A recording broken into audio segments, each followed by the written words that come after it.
Salut à tous, bienvenue sur Ticart TV pour l'émission numéro 1 consacrée à l'actualité de la ville de Nantes. Aujourd'hui, nous sommes devant le bâtiment de la CGT, la Confédération Générale des Travailleurs, située en plein cœur de l'île de Nantes. Nous allons rencontrer Fabrice David, le responsable de la CGT 44, qui s'occupe de toutes les responsabilités des travailleurs sur l'ensemble du département. Nous allons visiter, nous allons comprendre qu'est-ce qu'un syndicat et pourquoi la CGT s'active auprès des employés pour essayer de négocier et pour essayer d'apporter une aide et un soutien aux travailleurs, mais également aux étudiants. Allez, venez avec moi, c'est parti. Le responsable de la CGT 44, nous allons l'interviewer immédiatement.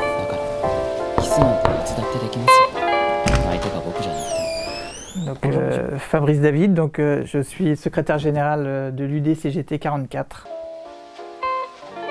Donc, une organisation de travailleurs au sens large, avec privés d'emploi et retraités, qui s'organisent pour la défense des intérêts collectifs et individuels des salariés. Alors beaucoup d'actions, on travaille beaucoup sur un certain nombre de dossiers sur différents domaines qui vont du service public à la protection sociale, à l'industrie, les conditions de travail, les salaires, enfin un certain nombre de sujets. Il y a un travail bureautique important d'études de dossiers et puis après des préparations d'actions collectives, puisqu'on a besoin pour se faire entendre aussi des fois d'être dans la rue, d'être dans des réunions aussi institutionnelles auprès des pouvoirs publics pour pouvoir porter la revendication des salariés. Il suffit d'adhérer. Alors du coup, il y a plusieurs possibilités. Soit il y a déjà un syndicat CGT qui existe dans l'entreprise ou l'administration, et là, il suffit de contacter plutôt l'union locale de son territoire ou l'union départementale pour pouvoir justement avoir un contact. Donc, on accompagne tous les travailleurs, quels qu'ils soient, quelle que soit la taille de leur entreprise, ou qu'ils soient du secteur public ou du secteur privé. On accueille pour un certain nombre de rendez-vous juridiques, aussi sur des accompagnements individuels, là, sur des situations juridiques un peu complexes. Et puis on accompagne aussi des collectifs de travailleurs qui souhaitent justement s'organiser un peu plus, qui sont pour l'instant pas syndiqués et qui souhaitent pouvoir créer un rapport de force aussi et créer un syndicat dans l'entreprise. Donc on les accompagne aussi au quotidien, quoi.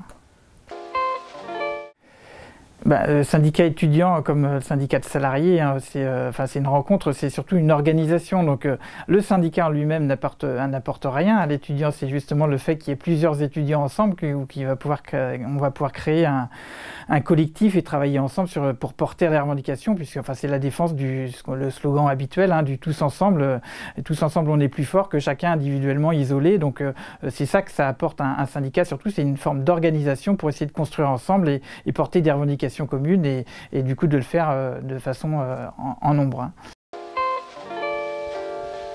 Il y a un gros travail personnel à faire. Pour beaucoup, c'est du temps en plus où on va travailler sur effectivement du temps personnel pour essayer de construire des dossiers juridiques, réfléchir un peu à ce qu'on pourrait proposer. Donc il y a une grosse part de travail personnel derrière.